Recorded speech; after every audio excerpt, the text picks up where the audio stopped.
we have a lot of teams say, well, we have all of these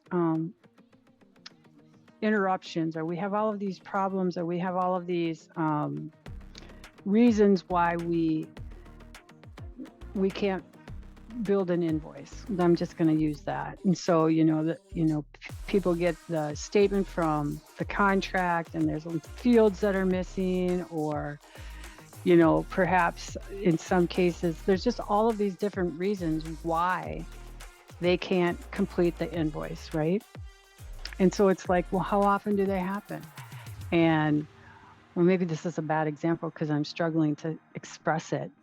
But I just have so many times when people make an assumption that this is happening all the time. And then you say, well, okay, it's happening all the time. How often is it happening?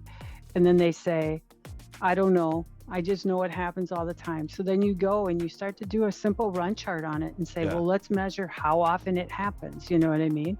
And the reasons why it's happening. And as we collect that data, it becomes very clear and apparent what our next step is. You know what I mean? But Mhm. the assumption that it happens all the time isn't really enough for us to take an action on.